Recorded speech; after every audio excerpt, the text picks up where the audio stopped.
डरावनी रातें YouTube channel पर आपका स्वागत है। भूत प्रेत पिशाच और शैतानों की रोमांचक कहानियां आपको इस चैनल पर सुनने को मिलती हैं। तो अगर आपको ऐसी ही वीडियोस देखना पसंद है तो हमारे इस चैनल को सब्सक्राइब करना ना भूलें। तो हेडफोन लगा लें, कमरे की लाइट्स ऑफ कर लें, क्योंकि ये वक्त हो रहा है डरने का।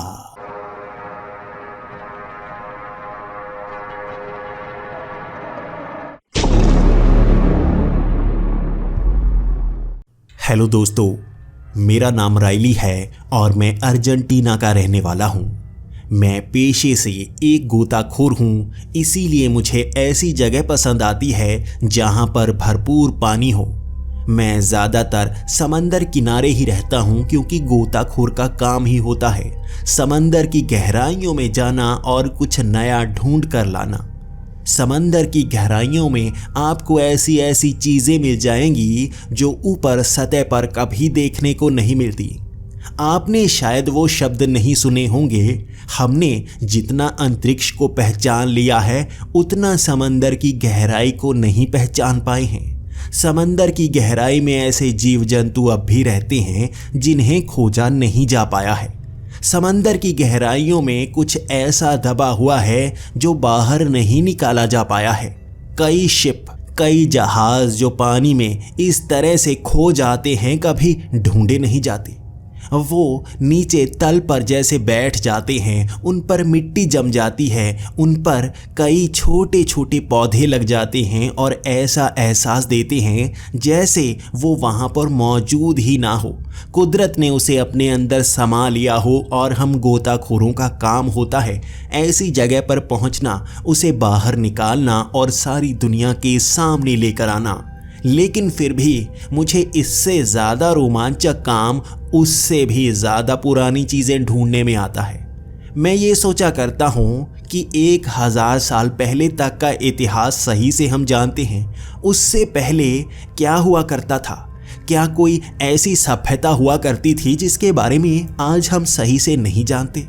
मैं समंदर की गहराइयों में ये सोच कर जाता हूँ कभी कोई इलाका ढूंढ पाऊँ जो पुराने ज़माने में ले जाए, पुराने इतिहास को दोबारा उजागर कर दे। यही मेरे मन की कामना है। इसीलिए मैं देश और दुनिया के अलग भागों में घूमता रहता हूँ, समंदर की गहराइयों में जाता हूँ। मुझे बीचेस बहुत ज़्यादा पसंद है। लोग वहाँ पर नहाने के लिए जाते हैं, धूप सेकने के लिए जाते हैं, लेकिन मैं अपना वो गियर पहनकर समंदर की गहराई में चला जाता हूँ। नीचे जाकर ही जैसे मन को सुकून मिलता है, लेकिन कभी कभी खाली हाथ ही बाहर आना पड़ता है। कई लोग मुझे सनकी कहते हैं, क्योंकि मैं अपने शरीर को उस हद तक ले जाता हूँ ताकि उससे ज़्यादा काम ले पाऊँ। मैं सांस ज़्यादा रोक सकता हूँ। भले ही हमने अपने कंधों पर सिलेंडर पहने हुए होते हैं जिससे ऑक्सीजन 1 से 2 घंटे तक हमें मिलती ही रहती है, फिर भी मैं ज़्यादातर सांस कम ही लेता हूँ। शरीर को वहाँ तक ले गया हूँ मैं कि ज़्यादा समय समंदर के नीचे रह सकूँ। इसे कई लोग सनकपन कहते हैं। मैं सनकी नहीं हूँ, मुझे बस अपने काम का ज़्यादा शौक़ है। और मेरे जैसा ही पागल है एलेक्स। यहाँ हमें एलेक्स और राइली की जोड़ी कहा जाता है, ऐसी जोड़ी जो पानी के नीचे रहना पसंद करती है। हम दोनों दोस्त पहले से ही समंदर में गोताखोरी सीखते गए और इकट्ठे दोस्त कई गहराइयों में जाते गए। हमने ऐसी ऐसी चीज़ें ढूंढी हैं जिसके बारे में कई लोगों को पता तक नहीं। पुरानी सभ्यता के निशान हम ढूंढ पाए, लेकिन कोई उसे मानता ही नहीं। इस बार हमारी नज़र आकर टिकी हुई थी वेनिस, इटली में। एक ऐसा शहर जो समंदर के कहो तो बीच में बसा हुआ है। यहाँ पर सड़कें कम हैं और समंदर की नदियाँ बनी हुई हैं। आपने कई तस्वीरें देखी होंगी समंदर के बीच बसा ऐसा शहर जहाँ पर बोट से भी सफ़र किया जा सकता है। यहाँ सड़कें कम हैं और नदियाँ ज़्यादा। नदियों में छोटी छोटी किश्ती लेकर उसमें बैठकर हम आगे की तरफ बढ़ सकते हैं। और मुझे शक है इसके नीचे कोई इतिहास का पन्ना ज़रूर दबा हुआ है, और एलेक्स को भी ऐसा ही लगता है। हम दोनों इस बार इटली पहुंचे हुए हैं और हम यहाँ प्राचीन इतिहास के बारे में जानना चाहते हैं। हमारा यही तो शौक़ है। हम गोताखोरी बहुत ज़्यादा पसंद करते हैं और इतिहास को भी ढूंढने की पूरी कोशिश करते हैं। सबसे पहले तो हम जिस शहर में जाते हैं उसका इतिहास पूरी तरह से जानते हैं और यहाँ आकर सबसे अजीब चीज़ हमारे साथ हुई। हमने इतिहास ढूंढने की पूरी कोशिश की, लेकिन 530 ईस्वी में यहाँ पर कुछ हुआ था, इस कारण उससे पहले का सही इतिहास हमें पता ही नहीं लग पाता। आखिर वेनिस में 530 ईस्वी को क्या हुआ था? कई लोग कहते हैं कि प्राचीन किताबें यहाँ जलाई गई थी, कई पन्नों को फाड़ा गया था और इतिहास में कुछ खास था जिसे पूरी तरह से मिटा दिया गया। ऐसा कुछ जो आम जनता को नहीं जानना चाहिए। यहाँ पर अलग सभ्यता हुआ करती थी, इंसानों ने कुछ खास खोज लिया था, उसके साथ रहने लगे थे, लेकिन फिर कुछ ऐसा हुआ जिस कारण पूरे इतिहास को बदलना पड़ा ताकि सारी दुनिया इसके बारे में ना जान पाए। क्या था यहाँ पर? हम कई प्राचीन म्यूजियम में जाना शुरू हो गए, कई किताबें पढ़ना शुरू हो गए और हमें इसके बारे में सच पता लगने लगा। इसे समंदर का शहर कहा जाता था जो समंदर में बसा हुआ है। यहाँ पर नदियों को भी इसीलिए निकाला गया है ताकि एक खास कारण पूरा किया जा सके। सभ्यता पुरानी थी, उसके सबूत मिटाए जाने थे जो कहीं और भेजे नहीं जा सकते थे, यहाँ से जैसे गायब कर दिए गए। कहाँ गए होंगे वो सबूत? कहाँ गई होगी इतिहास की वो सब चीज़ें? क्या यहाँ पानी के नीचे दफन हो सकती है? कभी यहाँ पर नीचे पानी में नहीं जाया जाता कुछ खोजने के लिए। लोग यहाँ इसे शापित कहते हैं। शापित पानी जो आपकी मदद तो करता है, लेकिन इसे ढूंढने, इसे खोजने की कोशिश सही से नहीं करनी चाहिए, क्योंकि ये शाप आपके पीछे लग जाता है। मैं ऐसी चीज़ों पर यकीन नहीं करता और मुझे लगता है कुछ पुराने बड़े महलों के पास से जो नदियाँ लगती हैं उसके नीचे के पानी में कुछ ऐसा हो सकता है। यहाँ पानी बहुत ज़्यादा गहरा भी है और कई किलों के नीचे से भी निकलता है। कहते हैं यहाँ सुरंगें हैं और वो किलों के नीचे हैं, पानी से भरी हुई। वहाँ कोई नहीं जा सकता क्योंकि कोई सांस ही नहीं ले सकता। क्या हम जा सकते हैं वहाँ? उन सुरंगों में कुछ ढूंढ सकते हैं? यहाँ हमने इस महल को तो ढूंढ लिया था, नीचे जाने का सही रास्ता ढूंढना था, जिसके बारे में सब कहते हैं कि वहाँ नहीं जाना चाहिए। क्यों नहीं जाना चाहिए ये कोई नहीं बताता और इस पर रिसर्च भी नहीं की जाती। मैंने कई बुजुर्गों से पता किया, वो इस बात को बता रहे थे, लेकिन कई यंगस्टर इस बात को जानते तक नहीं थे। वो यहाँ दुकानों पर काम करते, कुछ ने यहाँ पर बिजनेस चलाए हुए थे, उन्हें भी इन चीज़ों के बारे में ज़्यादा पता नहीं था। सुनी सुनाई बातें कहकर हर कोई इस चीज़ से दूर भागने की कोशिश कर रहा था, लेकिन मैं और एलेक्स जानते थे हमें इस पानी के अंदर जाना होगा। हमने अपना पूरा गियर तैयार कर लिया था। हम परमिशन लेना नहीं चाहते थे क्योंकि हम जानते थे परमिशन शायद ना मिले, हमें कई महीने इंतज़ार करना पड़े, लेकिन बिना परमिशन के भी हम इस पानी में जा सकते हैं। समय सही होना चाहिए, जगह सही होनी चाहिए। हम इसी किले के एक तरफ से इस नदी के अंदर घुसेंगे और इस पानी में पहुंचते ही कोई नहीं जान पाएगा हम इसके अंदर मौजूद भी हैं या नहीं।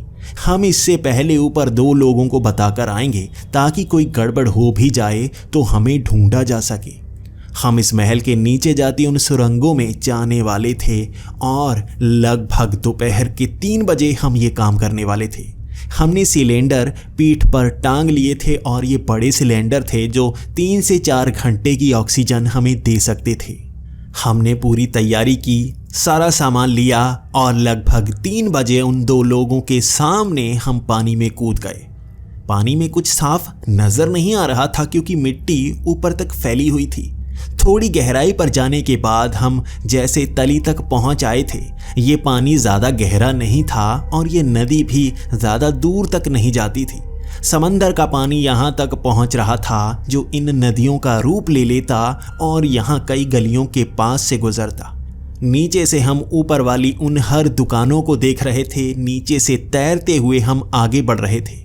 ऊपर से कई छोटी छोटी बोट निकलती और हम हंसते हुए आगे निकल जाते। नीचे मिट्टी के सिवा हमें कुछ नहीं मिल रहा था। कई जगह पर हमने थोड़ा थोड़ा खोदने की भी कोशिश की, हमें फिर भी कुछ नहीं मिला। उस महल के आसपास घूमना काफ़ी परेशानी भरा हो रहा था, क्योंकि कई नदियां दूर तक निकल जाती, हम आगे तक जाकर आते और उस किले से काफ़ी दूर तक पहुंच जाते, तो हमें लगता इस तरफ हमें नहीं आना चाहिए था। लगभग 1 घंटे तक हम इसी तरह से घूमते रहे और हमें कोई रास्ता मिल नहीं रहा था। हम कई नदियों के रास्ते से किले के आसपास घूमते रहे और एक बार तो हम घूमते घूमते दूसरे किले तक पहुंच गए जो 3 किलोमीटर आगे तक था। इन्हीं नदियों के नीचे से गुजरते हुए पानी कभी कभी साफ हो जाता तो कभी कभी इतना मैला हो जाता कि हम ये तक नहीं देख पाते कि हमारे साथ कोई है।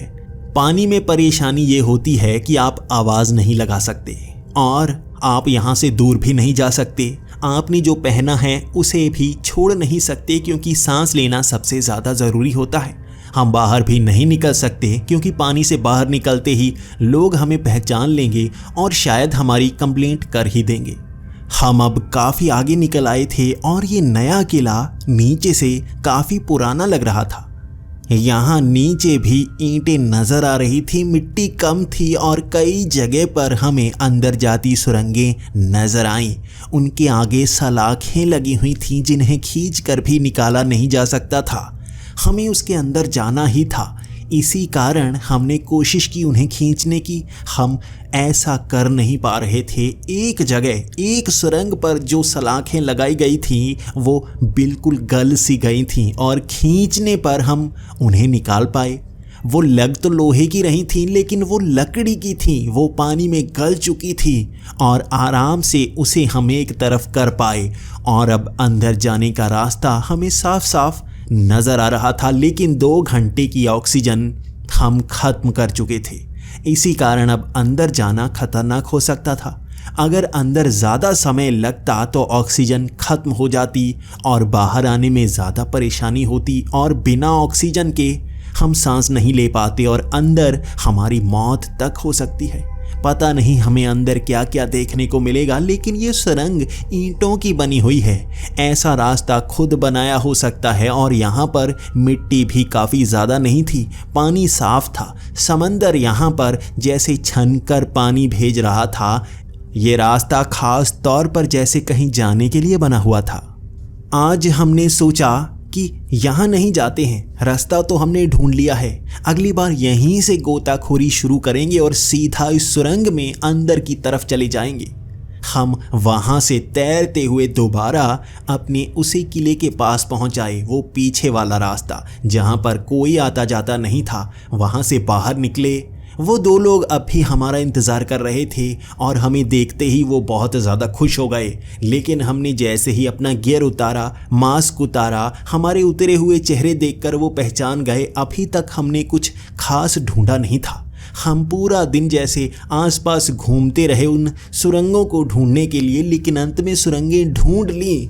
थोड़ी सी मुस्कान अंत में चेहरे पर आई थी, उन्हें वो पहचान नहीं पाए। हमारे अंदर ये खुशी थी क्योंकि हमें नई जगह से अब गोताखोरी शुरू करनी थी और इन 2 लोगों को हम वहाँ पर ले जा नहीं सकते। हमें और 2 लोगों को काम पर रखना होगा जो वहाँ पर रखवाली कर पाएँ। इस तरह से कुल 4 लोग हो जाएंगे। इन्हें यहाँ पर रखेंगे, कोई परेशानी होने पर हम इनसे मदद मांग सकते हैं। इसके बाद हम बाहर तो आ गए। शाम का वक्त हो गया था। बातें करते करते कब रात हो गई हमें पता नहीं चला। हम उस रेस्टोरेंट में बैठे इस तरह से बातें कर रहे थे कि कल क्या करना है, और खाना हम काफ़ी ज़्यादा खा रहे थे क्योंकि कल के दिन मेहनत ज़्यादा लगने वाली थी। भले ही हम पानी में होते हैं, लेकिन शरीर की कसरत पूरी हो जाती है। जितना ज़्यादा दम शरीर में हो उतना हम आगे बढ़ पाते हैं। कई छोटी संकरी जगहों पर आगे निकलने में परेशानी हो सकती है। हमें हर कोशिश करनी होगी, कुछ तो ढूंढ कर लाना ही होगा।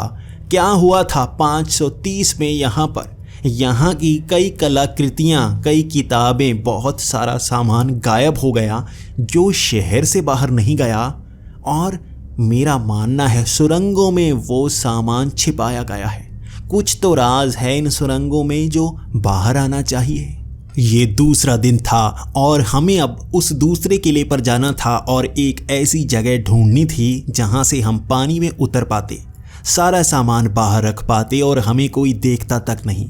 हमें 2 लोग वहाँ पर खड़े भी करने थे ताकि अगर हमें मुश्किल हो जाए, समय पर हम बाहर ना आ पाए, तो बाहर लोगों को बताया जा सके, कोई हमारी मदद के लिए आ सके।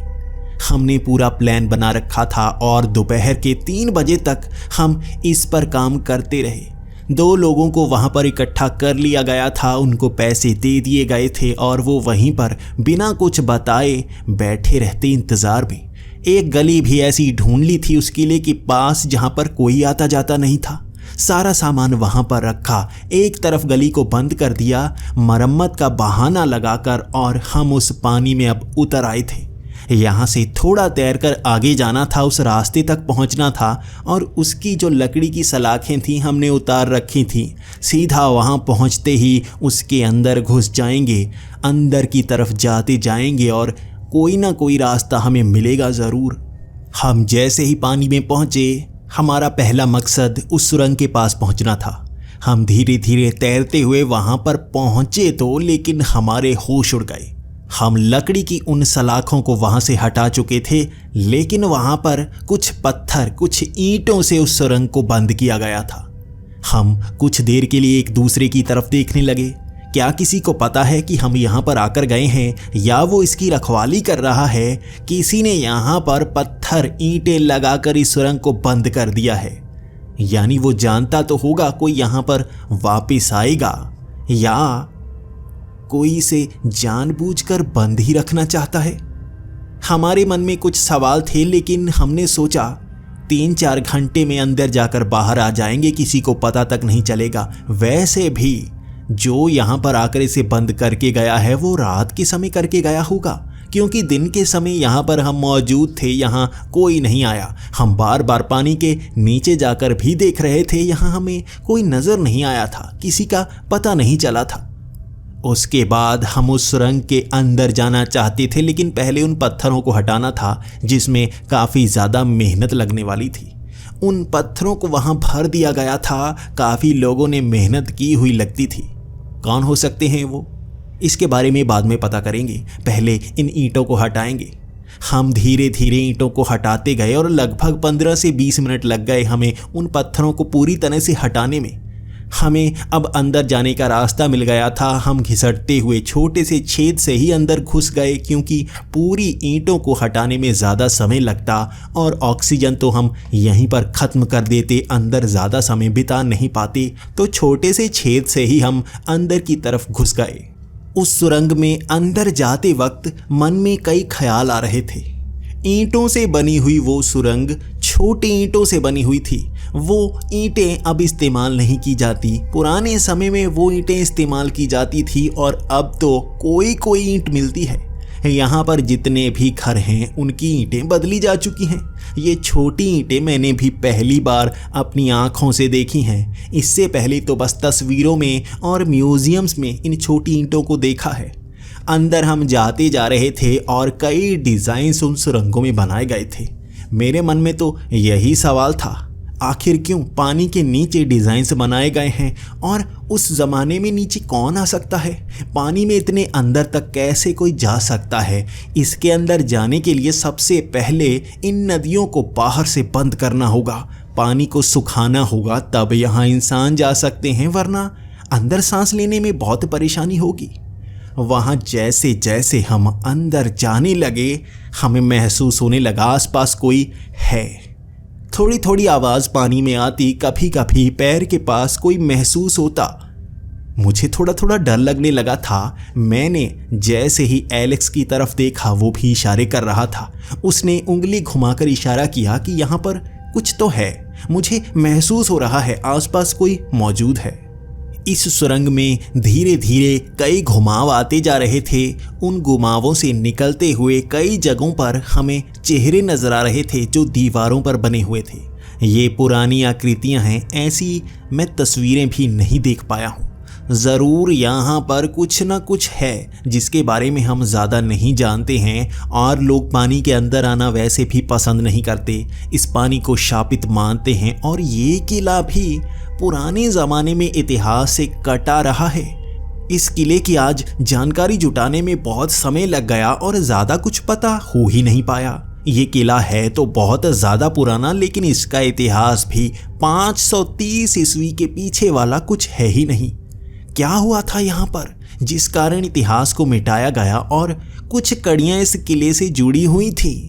यहाँ पर बहुत बड़ा खजाना हुआ करता था, बहुत तकनीक हुआ करती थी जो गायब हो गई। कुछ ऐसी चीज़ें थी जो आम जनता को बताई तक नहीं गई, और कुछ लोग यहाँ से बहुत ज़्यादा दूर ले जाए गए, अलग अलग देशों में छोड़े गए और वहाँ पर वो रहने लगे। यहाँ उनका आना तक बैन कर दिया गया था। क्या कारण था, क्या सच्चाई थी वो जो लोगों को बता सकती थी? आज इन सुरंगों में निकलते हुए उस हर चीज़ की जैसे एक तस्वीर मन में बन रही थी। क्या हो सकता है यहाँ पर भूत प्रेत या शैतानी शक्ति तो नहीं? यहाँ पर किसी शैतान को कैद करके तो नहीं रखा गया? जब मन में ये ख्याल आया तभी पैर थोड़े थोड़े कांपे थे मेरे। मुझे लगा था शायद नीचे हमें ऐसी चीज़ ना देखने को मिल जाए, ऐसा जीव ना देखने को मिल जाए जिसे बांध कर रखा गया हो, या उसके कंकाल दिखने पर भी पैरों तले ज़मीन खिसक जाएगी। लेकिन हम मशहूर ज़रूर हो जाएंगे और यह हमारी ज़िंदगी की सबसे बड़ी खोज होगी। जिंदा ना मिले इसकी कामना थी, मरा हुआ मिले इसकी पूरी इच्छा थी हमारी। लेकिन सामने हमें इस सुरंग का एक सिरा नजर आया। उसके आगे काफ़ी मुहाना चौड़ा था और हम वहाँ आगे जाना चाहते थे। उस सुरंग से बाहर निकलते ही एक बहुत बड़ा हॉल नज़र आया जो नीचे तक जाता था। उसका तला नज़र नहीं आया, लेकिन ऊपर से छत को ईंटों से बंद किया गया था।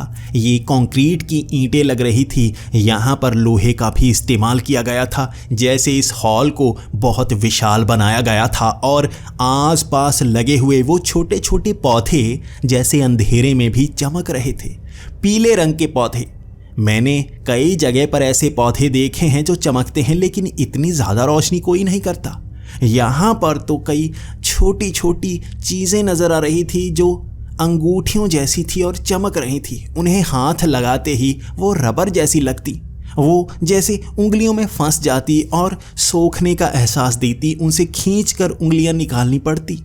इस रोशनी में दीवारें भी साफ साफ नज़र आ रही थीं, जिन पर कुछ पेंटिंग्स लगी हुई थी।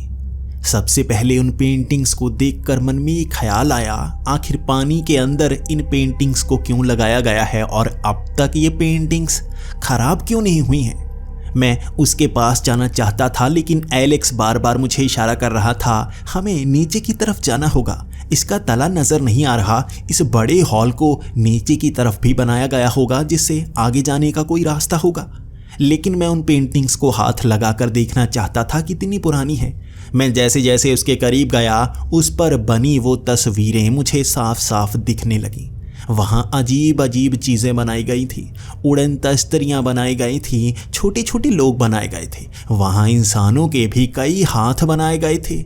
जैसे अजीब सी पेंटिंग्स थी और हाथ लगाने पर वो जेली जैसी लगी। मैं उंगली उनके बीच जैसे डाल सकता था और वो बहुत नर्म थी, अंदर की तरफ धंसती। मैं उंगली खींचता फिर से बाहर की तरफ आ जाती। ये कैसी पेंटिंग्स है, मैंने ज़िंदगी में कभी नहीं देखी।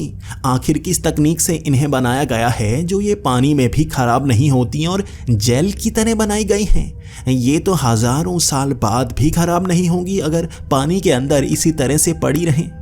यहाँ पर भी दीवारों पर मूर्तियाँ बनी हुई थीं।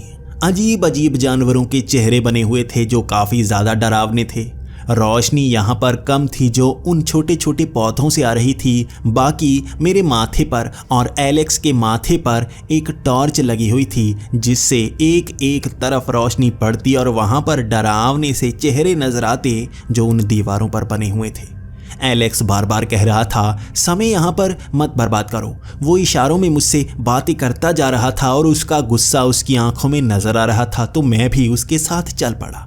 हम अब नीचे की तरफ जा रहे थे। यहाँ पर पानी का घनत्व जैसे बढ़ता जा रहा था, सांस लेने में परेशानी होती है यहाँ पर। यहाँ और भी नीचे की तरफ हम जाते गए और यहाँ तल काफ़ी नीचे था। हम नीचे तक पहुँचे और नीचे फर्श नहीं था बल्कि पानी का रंग बदला हुआ था। एलेक्स वहाँ रुक गया। ये कैसे? क्या ज़मीन पर नीचे कोई तेल बिछाया गया है या कुछ भारी चीज़ बिछाई गई है जो पानी के रंग को इस तरह से बदल रही है और ऊपर तक वो नहीं आ रहा है, या ये कोई चमकीली सी चीज़ है जो पानी की तरह लग रही है। हम उसमें हाथ नहीं लगाना चाहते थे क्योंकि यहाँ कोई एसिड भी हो सकता है जो शायद हमारे लिए परेशानी खड़ी कर दे। मैंने एक समंदर देखा है जहाँ पर एक तरफ अलग तरह का पानी है, दूसरी तरफ अलग तरह का पानी है। वो मिलने की कोशिश करते हैं और रंग ऊपर से अलग नज़र आता है, लेकिन ज़िंदगी में कोई ऐसा पानी नहीं देखा जो ऊपर से अलग रंग का हो और नीचे से अलग रंग का। इन्हें तो मिल जाना चाहिए, ये ऐसे क्यों है? नीचे वाला पानी ज़्यादा साफ लग रहा था, जैसे वो पीने वाला पानी हो। कुछ भी उसमें घुला हुआ नहीं दिख रहा था। रोशनी भी जैसे उस परत से टकरा कर एक तरफ मुड़ रही थी और ऐसा एहसास दे रही थी उस पानी में जाकर शायद कोई ना कोई गड़बड़ ज़रूर हो सकती है। हम इधर उधर देखते रहे। वहाँ बड़ी बड़ी मूर्तियाँ लगाई गई थीं। वो चेहरे तो बड़े थे लेकिन शरीर छोटे बनाए गए थे। अजीब अजीब इंसानों की आकृतियाँ, कुछ लंबे लंबे इंसान तो कुछ बड़े सर वाले, कुछ की 8 बाजुएं दिखाई गई थी और कुछ के हाथ में ऐसे हथियार जो अब तक मैंने कहीं देखे ही नहीं हैं। क्या यह नीचे जाना चाहिए? और नीचे भी उस पानी में थोड़े थोड़े पौधे नजर आने लगे थे और मैं सोचने लगा था नीचे अलग प्रजाति के पौधे लगे हो सकते हैं और ये रास्ता कहाँ जाता है। नीचे तक रोशनी मारने की कोशिश की। पानी बहुत ज़्यादा गहरा लग रहा था। हम अब तक ऐसी जगह पर आ गए थे कि अगर सारी दुनिया को इसके बारे में बताते तो ज़रूर ही हम बहुत ज़्यादा मशहूर हो जाते। ऐसी आकृतियाँ पहले यहाँ इटली में देखी ही नहीं गई। हम शायद इतिहास बदल सकते हैं। हम शायद 530 ईस्वी में क्या हुआ उसके बारे में भी बहुत कुछ बता सकते हैं। यहाँ पर बहुत चीज़ें हैं, लोगों को बताने पर वो यहाँ आएंगे और ये तो अलग टूरिस्ट डेस्टिनेशन बन सकती है। लेकिन उस गहरे पानी में क्या है वो भी हमें जानना होगा। ज़्यादा समय नहीं हुआ था यहाँ तक पहुँचने में, हम उसके अंदर जा सकते थे, लेकिन कुछ डर था। सबसे पहले हम उस परत के पास गए। एलेक्स ने एक डंडा लिया और उस पानी के अंदर डुबोने की कोशिश की। उसने डंडा डुबोया और बाहर तक खींच लिया। उसे ऐसा लगा जैसे नीचे गाढ़ा पानी हो। वो अपनी तरफ थोड़ा थोड़ा खींचने की कोशिश कर रहा था। उसके बाद एलेक्स ने कहा, हमें यहाँ जाना चाहिए, मुझे ये पानी ही लगता है, लेकिन 2 परतों में क्यों बना हुआ है, नीचे जाकर पता कर ही लेंगे। हम धीरे धीरे नीचे जाएंगे क्योंकि यहाँ गहराई ज़्यादा लग रही है। हम दोनों ने एक झटके में उस सफ़र को पार किया और हम उस परत के उस तरफ थे। वहाँ पानी कांच की तरह था, जैसे बिल्कुल आर पार नज़र आ रहा हो।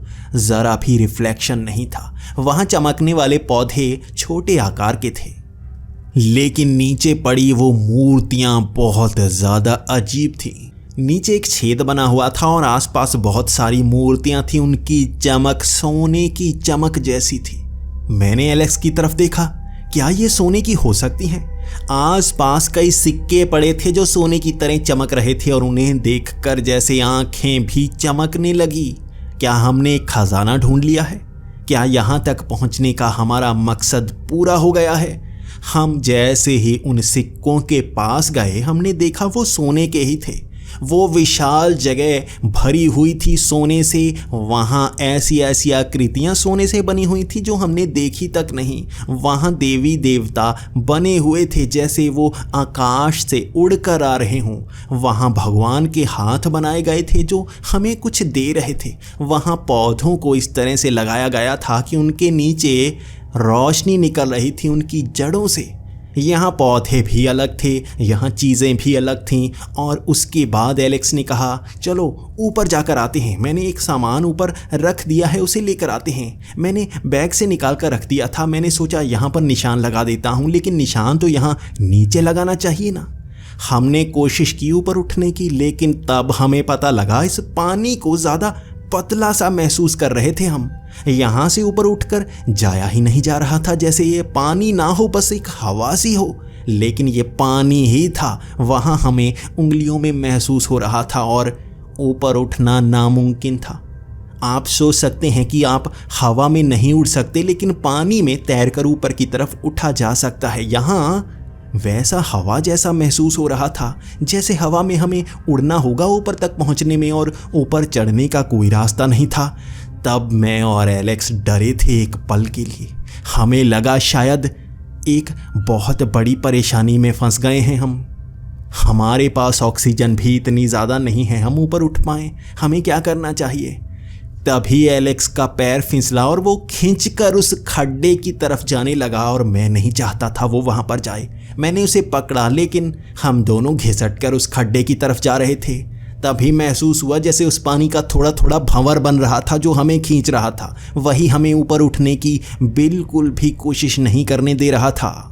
हमने पूरी कोशिश की उस भंवर में ना फंस जाए, क्योंकि ऐसे भंवर में काफ़ी नीचे तक पहुंच जाते हैं हम और वहां से बाहर निकलना मुश्किल हो सकता है। मैं एक बार ऐसे भंवर में फंसा था और सब कहते हैं मैं किस्मत वाला हूं जो बच पाया। भंवर में फंस कर बाहर निकलना मुश्किल हो जाता है और ये भंवर खींच रहा था। इस पतले से पानी में हम खींचे जा रहे थे और कुछ कर नहीं पा रहे थे और अचानक ही उस भंवर में हम फंसे। हमें आसपास कुछ नज़र नहीं आया। बार बार हम घूमते जा रहे थे और एक झटके में पानी से बाहर आ गए। हम एक दलदल से बाहर आ गए थे और आसपास पेड़ नज़र आ रहे थे। जैसे हम दलदल से बाहर आने के बाद कुछ अजीब महसूस करते हैं। यहाँ काफ़ी अंधेरा था और थोड़ी थोड़ी रोशनी थी। टॉर्च की रोशनी हम इधर उधर मार रहे थे। कैसे इलाके में पहुँच गए हैं हम? लेकिन वहाँ पर दलदल में पानी था, ऊपर पानी ही नहीं था, खाली जगह थी ये। पानी के अंदर से हम बाहर आ गए, लेकिन ये वेनिस का कोई इलाका नहीं लगता। हमने अपना मास्क उतारा था और हम सांस ले पा रहे थे। ये कैसे हो सकता है? हम दोनों वहाँ आगे बढ़ रहे थे। हमने कोशिश की उस दलदल में नीचे की तरफ जाने की, लेकिन नीचे जाया नहीं जा सकता था। कुछ नज़र ही नहीं आ रहा था। हम ऊपर आ गए थे या इस पानी के नीचे थे या किले के किसी इलाके में पहुंच आए थे, हम समझ नहीं पा रहे थे। लेकिन इतना ज़्यादा अंधेरा, ऊपर तारे भी नज़र नहीं आ रहे, कुछ और नज़र नहीं आ रहा। ये पेड़ों के आकार भी अजीब हैं। हमें अब आगे बढ़ना होगा। लेकिन महसूस हुआ तब हमें आसपास से आवाज़ें आ रही थी, जैसे कोई जानवर आसपास घूम रहा हो। हम जब भी उस तरफ रोशनी मारते कोई नज़र नहीं आता। हमें दूर कुछ पेड़ नज़र आ रहे थे, कुछ पौधे नज़र आ रहे थे जो चमक रहे थे। शायद वहाँ पर कोई होगा जिसने आग जलाई हुई होगी, इसीलिए रोशनी है वहाँ पर। हम आगे बढ़ रहे थे, लेकिन जैसे छोटे चूहे हों या छोटे छोटे जानवर हों जो आसपास तेज़ी से भाग रहे थे। हम उन्हें देख ही नहीं पा रहे थे, उनकी रफ्तार ही इतनी तेज़ थी। हम आगे बढ़ते रहे। वहाँ छोटे छोटे रास्ते बने हुए थे, कुछ घास जैसे छोटे छोटे पौधे लगे हुए थे जो पैरों के नीचे आए जा रहे थे, लेकिन चुभ रहे थे। वो सख्त थे लेकिन छोटे थे। हम आगे बढ़ने लगे उस रोशनी की तरफ, उन आवाज़ों को जैसे इग्नोर करते हुए। हम उस रोशनी के पास पहुँचे। वहाँ जगह बनी हुई थी। वो आग के कारण रोशनी नहीं आ रही थी, बल्कि इन पेड़ों के ऊपर से रोशनी निकल रही थी। यहाँ चमकने वाले फल लगे हुए थे और इन फलों के अंदर से बल्ब जैसी रोशनी निकल रही थी जो आसपास फैली हुई थी। यहाँ रोशनी ही रोशनी थी और दूर से भागने की आवाज़ें आती रहीं। इसके बाद एलेक्स ने कहा, यहाँ रुकने में मुझे कुछ गड़बड़ महसूस हो रही है, यहाँ से आगे निकलना होगा। वहाँ पहाड़ी से भी रोशनी आ रही है। हम उस पहाड़ी पर जाकर देखते हैं, वहाँ कुछ ना कुछ तो नज़र आएगा, लेकिन अंधेरा क्यों है यहाँ पर? हमने ऊपर की तरफ रोशनी मारी थी, लेकिन कुछ नज़र नहीं आया, जैसे वो अंधेरा रोशनी को खाए जा रहा हो। कैसे इलाके में थे हम? हम अब आगे की तरफ उस पहाड़ी पर बढ़ने लगे।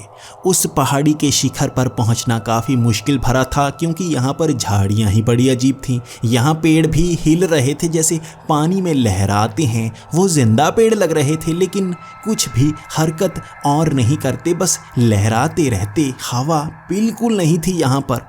सांस लेने में थोड़ी थोड़ी परेशानी ज़रूर हो रही थी। यहाँ पर हवा का घनत्व ज़्यादा था और हवा खींचने पर ज़्यादा भर रही थी अंदर, लेकिन फिर भी हमें आगे बढ़ना था। पहाड़ी के ऊपर चढ़ते हुए भी अजीब सा एहसास हुआ, जैसे टांगों में जान खत्म होती जा रही हो। हम ऊपर तो चढ़ रहे थे, लेकिन वज़न अजीब भारी सा, जैसे हमारी टांगें, हमारा शरीर ज़्यादा भारी हो गया हो। ऊपर चढ़ने में काफ़ी समय लग गया और हम उस पहाड़ी के शिखर पर एक तरफ रास्ता ढूंढने की कोशिश कर रहे थे। कैसी जगह पर हैं हम वेनिस शहर के नीचे ही आए थे, तो ये किसी जंगली इलाके में कहाँ से पहुँच गए? ये कौन सा इलाका है जहाँ लहराने वाले पेड़ लगे हुए हैं? हमने आगे देखा, एक महल सा बना हुआ था, लेकिन ऐसा आकार बयां नहीं किया जा सकता। दरवाजे जैसे हवा में बने हुए थे। महल का आकार बड़ा था, घर अजीब गुंबद जैसे कहीं पर तीखे तीखे बने हुए। मैं उन आकारों को भी बयां नहीं कर सकता, जैसे अजीब से भविष्य के घर लग रहे थे वो। हम उन घरों की तरफ जाने लगे, शायद वहां पर कोई मिल जाए हमें। घर बने हुए हैं, ज़रूर यहाँ सभ्यता भी होगी, लोग रहते होंगे। कैसे किलों के नीचे छिपकर रह रहे हैं वो। उन घरों के पास पहुंचकर भी हमें कोई नज़र नहीं आया। वहाँ रोशनी भी अजीब दीवारों से निकल रही थी। ज़मीन भी थोड़ी थोड़ी रोशनी कर रही थी, जैसे मिट्टी में छोटे छोटे कण चमक रहे हों। उन घरों के दरवाजे छोटे से थे, लेकिन वो खुल ही नहीं रहे थे। ना अंदर को खुलते ना बाहर को। ना उनमें हैंडल लगा था, ना ही उनकी खिड़कियां लगी हुई थी। वो चमकदार धातु के बने घर लग रहे थे। वहाँ आसपास पगडंडी भी अजीब सी बनी हुई थी, जैसे चांदी की हो। वो बड़ा महल काफ़ी दूर था और यहाँ से चलकर जाने में ज़्यादा समय लगता, लेकिन इन घरों के ऊपर से निकलना पड़ता। कहीं कहीं घर भी थोड़े थोड़े लहरा रहे थे, उनके अंदर उंगली जा रही थी। धातु ऐसी जैसे पिघली हुई हो और उनके अंदर उंगली डाली जा सकती थी, बिल्कुल जेली की तरह, वैसी ही जैसी वो पेंटिंग्स थी। ये कैसे हो सकता है? कैसी दुनिया है यहाँ पर? और वो आवाज़ यहाँ पर भी आ रही थी, जैसे छोटे छोटे जानवर यहाँ आसपास घूम रहे हों। एलेक्स बार बार कह रहा था, हमें आगे बढ़ना होगा, ये जानवर हमारे पीछे हैं। लगता है कोई छोटे जानवर हमें शिकार बनाना चाहते हैं। यहाँ अंधेरा मत होने देना। हम अब आगे बढ़ने तो लगे थे, लेकिन उनसे छिपना मुश्किल हो रहा था। चारों तरफ से आवाज़ें आने लगी। एक घर के अंदर जाना चाहते थे, लेकिन जा नहीं पा रहे थे। वहाँ वो जानवर बाहर निकले। तब हमने देखा छोटे छोटे आकार के इंसान। कुछ तो 1-1 फुट के थे और कुछ 2-2 फुट के। बड़े बड़े चेहरे, इंसान तो लग रहे थे, लेकिन उनके शरीर के आकार अजीब से। छोटी छोटी बाजुएं, छोटी छोटी उंगलियां, उनकी 3 से 4 उंगलियां लग रही थी और उनकी आंखें थोड़ी बड़ी थी, हमें घूर रही थी। उनकी आवाज़ें बिल्कुल पेंगुइन जैसी थी। वो चीखे से मार रहे थे और बार बार हमें डराने की कोशिश कर रहे थे। उन्होंने अजीब से कपड़े पहने हुए थे जो चांदी के चमकते लग रहे थे, और बार बार वो किसी भाषा में हमें इशारे कर रहे थे। हमें नहीं पता वो क्या कहना चाहते थे। हमने उनसे बात करने की कोशिश की, लेकिन उनके जवाब ही अजीब थे। उन्हें जैसे समझ नहीं आ रही थी हमारी भाषा और हमें समझ में नहीं आ रही थी उनकी भाषा। इन्हें देखकर मुझे तो एक ही चीज़ याद आई। हमें बचपन में सिखाया जाता था कि कई बार हैंड पंप से ज़मीन से भी छोटे छोटे इंसान निकला करते थे। क्या वो सच है? मैंने अपनी नानी से सुना था। वो कहा करती थी कि ज़मीन के नीचे भी छोटे छोटे इंसान रहते हैं। वो कभी कभी बाहर आ जाते हैं और वापस अंदर ही चले जाते हैं। मैं तो इसे झूठ माना करता था, क्योंकि मेरी मम्मी भी कहा करती थी कि ये सब झूठ है। नानी पुरानी बातें सुनाया करती है, शहरों में ऐसा नहीं होता, बस पुरानी किंवदंतियाँ सुनाई जाती हैं। लेकिन सामने से देख रहे थे हम उन छोटे छोटे इंसानों को। पहले तो भाषा में बदलाव होने के कारण कुछ समझा नहीं जा रहा था, लेकिन वो बार बार एक तरफ इशारा कर रहे थे। वो महल के एक तरफ इशारा कर रहे थे, लेकिन हमें आगे नहीं जाने देना चाहते थे। मैं उस महल की तरफ जाना चाहता था। मैं इसकी पूरी सच्चाई जानना चाहता था, उनसे बात करना चाहता था। मैं बार बार कुछ शब्द बोलता, उनके समझ में नहीं आती, लेकिन कुछ इशारों में हम फिर भी बात कर रहे थे। मैं महल की तरफ इशारा करता उंगली खड़ी करके, और वो दूसरी तरफ इशारा कर देते, जैसे वो महल की तरफ हमें जाने नहीं देना चाहते थे। मुझे थोड़ा डर था कि यहाँ से वापस अपनी दुनिया में कैसे जा सकते हैं, लेकिन इसी के साथ एक खुशी भी थी। वापस जाकर जब दुनिया को इस चीज़ के बारे में बताएंगे तो सब हैरान हो जाएंगे। ज़मीन के नीचे भी दुनिया है जहाँ छोटे छोटे इंसान रहते हैं, और ये अंडरवर्ल्ड की दुनिया है जहाँ पर हम पहुँच सकते हैं। यहाँ ग्रेविटी अलग तरह से काम करती है, मुझे कुछ समझ में नहीं आ रहा। इसके बाद वो जैसे एक शब्द बार बार बोलते, इंग्लिशो इंग्लिशो। मैं सोच रहा था, इस शब्द को मैं बार बार सुन रहा हूँ। वो अलग भाषा में बात कर रहे थे, लेकिन कुछ देर बाद ये शब्द हर किसी के मुंह से निकलता, इंग्लिशो। मुझे लगा कि उन्हें पता है हम कौन सी भाषा बोल रहे हैं, ये इंग्लिश है। मैंने भी उस शब्द को दोहराया, इंग्लिश, और वो जैसे इशारा करते रहे कि उस तरफ नहीं जाना है, हमें उस तरफ बढ़ना था। ये छोटे छोटे इंसान हमें रोक नहीं सकते थे और हम उस महल की तरफ बढ़ने लगे। यहाँ से बाहर निकलने का कोई रास्ता तो ढूंढना होगा, और वो छोटे छोटे जानवरों की तरह आपस में जैसे लड़ते हुए हमारे साथ आगे बढ़ रहे थे। वो हमें नुकसान नहीं पहुंचा रहे थे, वो बिल्कुल इंसानों जैसे थे। लेकिन वहाँ मूर्तियों में भी तो ऐसे इंसान बनाए थे, बड़े बड़े सर वाले, छोटे छोटे धड़ वाले। तभी मन में ख्याल आया, वहाँ पर और आकृतियां भी बनाई गई थी। वो क्या थी? कई हाथों वाले इंसान, बड़े बड़े चेहरे वाले इंसान। क्या वो यहाँ पर मौजूद तो नहीं? अगर वो यहाँ पर मौजूद हुए और वो खतरनाक हुए तो क्या करेंगे हम? और तभी सामने से महल से आता हुआ जैसे कोई नजर आया। वो बड़े आकार का लग रहा था, और तभी ये छोटे छोटे इंसान भाग गए। वो जैसे जमीन में ही गड़ गए, पता नहीं लगा वो कहाँ से भागे। एकदम से शांति। उनकी रफ्तार बहुत तेज थी और मुझे भी डर लगा, हमें भी शायद छिपना होगा। वो इतनी तेजी से डरे हैं, उन्होंने हमें नुकसान नहीं पहुंचाया, लेकिन इस चीज से वो डर रहे हैं। हम एक तरफ घर के पीछे पेड़ के पास छिप से गए। छोटी सी दरार से नजर बाहर तक जा रही थी, दूर तक नजर आ रहा था। हमने देखा वहां एक अजीब सी आकृति बनी हुई थी। उसका रंग जैसे मेंढक जैसा था, लेकिन उसका बड़ा सा सर था। उसकी नजर जैसे ही हमारी तरफ पड़ी, मैं पहचान गया। ऐसे एलियंस की तस्वीरें हम आए दिन देखते ही रहते हैं। कहते हैं वो ऊपर से उड़न तस्तरी में आते हैं, लेकिन ये तो धरती के नीचे मौजूद हैं। और ये छोटे मानव उनसे डरे क्यों हुए हैं? उस अजीब से एलियन ने पहले इधर उधर देखा और एक झटके में हमारी तरफ नजर टिका ली। छोटे से छेद से देख रहे थे हम, लेकिन वो हमारी तरफ देख रहा था। इस चीज ने मुझे बहुत ज्यादा डरा दिया। मेरी तो टांगें कांपने लगी थी। तभी उसने उंगली से इशारा किया और इंग्लिश में बात की। उसने कहा, बाहर निकल आओ। हम डरे हुए हिल नहीं रहे थे, कोई आवाज नहीं करना चाहते थे, लेकिन तभी शरीर जैसे जकड़ सा गया। उसने बस उंगली ऊपर को की थी, शरीर जकड़ा सा गया, टांगें अपने आप चलने लगी। हम खुद बाहर आ गए। मुंह इतनी जोर से बंद हो चुका था कि ना तो चीखा जा रहा था, ना होठ हिल रहे थे। किसी ने हमारे शरीर पर जैसे कंट्रोल कर लिया था। मुझे यकीन था ये सामने वाला एलियन ही होगा। उसने जैसे इशारा किया एक तरफ चलने का, और हम चलने लगे। जरूर आसपास से वो आ रही आवाजें उन बौनों की थी, लेकिन इस एलियन से वो डर रहे थे। ये एलियंस क्या धरती के नीचे रहते हैं? तो ये दूसरे ग्रहों से नहीं आते, धरती के नीचे से आते हैं? क्या ये इन बौनों के साथ रहते हैं? ये क्या कर रहे हैं? कुछ मन में ख्याल तो आ रहे थे, जवाब नहीं मिल रहा था। तो होंठ हिलाने की कोशिश की, बड़ी मुश्किल से कुछ शब्द निकले। कौन हो तुम? उसने कोई जवाब नहीं दिया।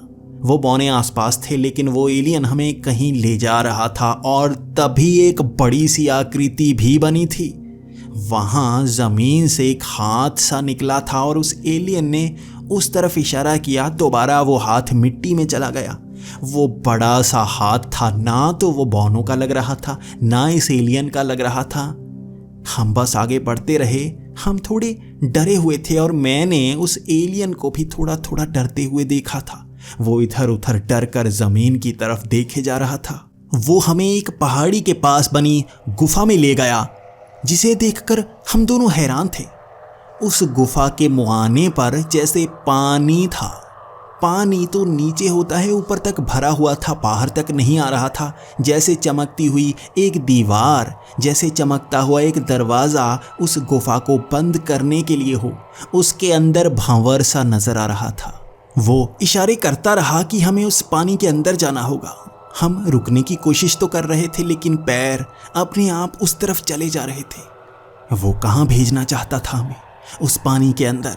तभी एक पहाड़ी पर नजर पड़ी और पीछे से पेड़ों से थोड़ी थोड़ी रोशनी आ रही थी। उस पहाड़ी पर कोई खड़ा था जिसका आकार इस एलियन से भी 5 गुना बड़ा था।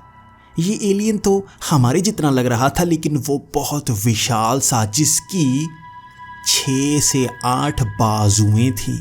वो लहराते हुए बाल, लेकिन उसका चेहरा नजर नहीं आ रहा था। वो बहुत भयानक सा वहीं से घूरे जा रहा था और इस एलियन ने अपना हाथ उसकी तरफ किया हुआ था। हमने ध्यान से देखा, वो वहाँ शैतान थोड़ा कांप रहा था। वो जैसे आगे बढ़ने की कोशिश तो कर रहा था, लेकिन इस एलियन की शक्तियों ने जैसे उसे रोका हुआ था। ये बार बार इशारा करता जा रहा था कि हमें पानी के अंदर जाना होगा, लेकिन पैर चल रहे थे, रुकने की कोशिश हम कर रहे थे। पानी के अंदर पहुंचने वाले थे, मेरे होंठ थोड़े ढीले पड़े, अब बोला जा सकता था। मैंने उससे कहा, कौन हो तुम? हमें यहाँ क्यों भेज रहे हो? उसने भी हमारी भाषा में बोला। उसने कहा, जल्दी चले जाओ, जिंदा रहना चाहते हो तो, वरना जिंदगी दोबारा नहीं मिलेगी, और यह सब भूल जाना, वरना भुला तो दिया ही जाएगा। उस पानी में पैर रखते ही जैसे शरीर खिंचा जा रहा था, मेरा चेहरा भी बाहर था। मैंने आखिरी शब्द कहे थे, वो हम सबको बता देंगे, और उसने भी वो आखिरी शब्द कहे थे, वो बताने नहीं देंगे। बस यही शब्द थे, उस भंवर में खींचते गए। मैं उस मास्क को पहनना चाहता था क्योंकि यहाँ पर सांस लेने में परेशानी हो रही थी, लेकिन कम से कम 5 से 10 सेकंड लगे होंगे। खींचते हुए हम उसी भंवर से निकले, जल्दी से उन सुरंगों से निकलते हुए, जैसे कोई खींच कर हमें बड़ी तेजी से बाहर की तरफ धकेलता जा रहा है और पानी से बाहर ला मारा। हम उसी नदी के बाहर थे। वो 2 लोग हमारा इंतजार कर रहे थे और उनके सामने नदी से बाहर जा गिरे थे हम। एक झटके में किसी ने पटक दिया था हमें, और वो दोनों भी हमारी तरफ घूरे जा रहे थे। इतनी तेजी से आप बाहर कैसे आए? जैसे कोई मशीन ने आपको बाहर फेंका हो। हम खुद हैरान थे, लेकिन उससे ज़्यादा हैरानी की बात कि 15 मिनट के अंदर वहाँ पर पुलिस आ गई थी। पुलिस ने हमें पकड़ लिया। हमें यहाँ पानी के अंदर जाने नहीं देना चाहते थे, और हम परमिशन लेकर भी नहीं आए थे। इन पुलिस वालों को किसने बताया? ज़रूर इन 2 लोगों ने बताया होगा, लेकिन पुलिस ने उन 2 लोगों को भी पकड़ा हुआ था। जब हम पुलिस स्टेशन पहुंचे तो हमसे सवाल पूछे जा रहे थे, तुमने क्या किया है वहाँ? ऑर्डर आए हैं, तुम्हें पकड़ना है, तुम्हारे बारे में सारी जानकारी मिल चुकी है। वहाँ पर मैंने उन 2 लोगों को भी देखा जिन्हें हम पहले बता चुके थे यहाँ पानी में हम जाने वाले हैं। हम 6 लोगों को पकड़ा जा चुका था, लेकिन उन 4 लोगों को पूछताछ के बाद छोड़ दिया गया। हमें छोड़ा नहीं गया था, हमें एक अलग सेल में रखा गया था। मैं तो खुद हैरान था, इनको कैसे पता चल गया कि हम पानी के अंदर गए हैं, और ये हमसे कोई सवाल क्यों नहीं पूछ रहे। ये बस थोड़ा सा पूछते हैं, नाम पूछते हैं, कहाँ से हम आए हैं, उसके बाद चले जाते हैं। हमसे पूछताछ होगी, शायद हमें सज़ा भी होगी।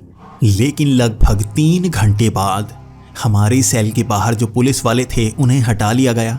हम यहाँ पर अकेले थे, हर किसी को बाहर भेज दिया गया, और 2 लोग काले कपड़े पहने, आंखों पर काला चश्मा लगाए, काली टोपी लगाए हमारे उस सेल में आए थे। हमसे उन्होंने बातें करना शुरू कर दी थी, और दोनों हम शक्ल लग रहे थे, बिल्कुल एक जैसे इंसान, उनकी आवाज़ भी एक जैसी। वो हमसे बार बार सवाल किए जाते। उनके शरीर पर हाव भाव बिल्कुल नहीं थे, वो एकदम जमकर उन कुर्सियों पर बैठे हुए थे। उन्होंने हमसे हर सवाल किया और हमने भी सारा जवाब दिया, हमने क्या क्या देखा। उन्होंने वो सब नोट किया, और 2-3 घंटे की पूछताछ के बाद उन्होंने कहा कि तुम्हें छोड़ दिया जाएगा। हमने उनसे कहा कि वहाँ हमने बहुत बड़ी खोज की है, ये सारी दुनिया को पता लगना चाहिए और वहाँ इंसान जा सकते हैं। तो एक ने जवाब दिया कि हम पहले ही जा चुके हैं, बस बाहर इस चीज़ को नहीं बताना है। तुम्हें तभी बाहर छोड़ा जाएगा जब तुम इस बात को मानोगे कि बाहर इस खबर को नहीं जाना चाहिए। तुम्हें एक जगह पर साइन करने होंगे। हमसे उन्होंने साइन लिए, हमें छोड़ने का वादा किया, तब जाकर वो बाहर निकल रहे थे। और मैंने आखिरी सवाल दाग ही दिया, आखिर इस चीज़ को छिपाया क्यों जा रहा है कि यहाँ ज़मीन के नीचे एलियंस रहते हैं, वो हमारी भाषा बोल सकते हैं, और आप कह रहे हैं हम उनसे कांटेक्ट कर चुके हैं, तो सबको बताया क्यों नहीं जाता? तो उसने कहा कि तुम इंसान ये समझ नहीं पाओगे, यहाँ पर अलग सोसाइटी बन चुकी है, सरकारें हमारे साथ मिलकर काम कर रही हैं, लेकिन आम जनता को हर चीज़ बताई नहीं जा सकती। ज़मीन के नीचे की कितनी सभ्यताएं हैं तुमने अभी देखी कहाँ है? ज़मीन के नीचे की सभ्यताएं और दुनिया के पार की सभ्यताएं, इंसानों को उनसे मिलना पड़ता है, लेकिन सबको बताया नहीं जा सकता। लगभग 1500 साल हो चुके हैं, अलग सभ्यताएं हम इसी तरह से जिंदा रखे हुए हैं। हम एक साथ रहते हैं। मैंने तब महसूस किया था उसके कोट के अंदर से जैसे कुछ हिल रहा था, उसके पीठ से कुछ हिल रहा था। तभी मन में ख्याल आया, इसका कद भी 6 फुट से ज़्यादा है और इसके कोट के पीछे वाली साइड कुछ निशान बन रहे थे। क्या इसके कई बाजू हो सकते हैं? मैं बस सोचता रह गया और वो बाहर की तरफ निकल गया। हमने साइन किया था कि हम इस खबर को बाहर किसी को नहीं बताएंगे और ना ही वहाँ पानी में दोबारा जाएंगे। हमें इस बात को गुप्त ही रखना होगा और जब ये खबर बाहर आएगी हम जिंदा नहीं रहेंगे, हमें उठा लिया जाएगा। मैं जान गया था कि सरकारें भी इनसे मिलकर ही काम कर रही हैं और ये जो 2 हमारे साथ आए थे ये इंसान नहीं थे। ये हमसे पूछताछ कर रहे थे, लेकिन इंसानों की आवाज़ में फ़र्क होता है, ये कुछ और थे। आज तक हम इस सवाल का जवाब नहीं दे पाए हैं और हम पर हमेशा जैसे नज़र रखी जाती है। कभी कभी नहाते वक्त महसूस होता है बाथरूम में कोई है, कभी कभी कमरे में जाते वक्त महसूस होता है वहाँ कोई है, कभी कभी सुनसान जगह पर ऐसा महसूस होता है पानी से कोई घूर रहा है। वो आंखें नज़र आती हैं लेकिन गायब सी हो जाती हैं। कभी कभी छत पर बैठे हुए महसूस होता है ऊपर हवा में कोई देख रहा है, कोई नज़रें आसपास घूम रही हैं। जवाब आज तक हमें मिल ही नहीं पाया है।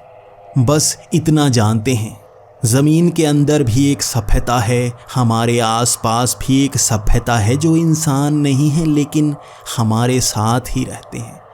कुछ सवाल हैं आज भी मन में जिनके जवाब नहीं मिल पाए हैं। शायद एक दिन हमें जवाब मिलेगा। हम आम इंसान भी जान पाएंगे आखिर सरकारें हमसे क्या क्या छिपा रही हैं।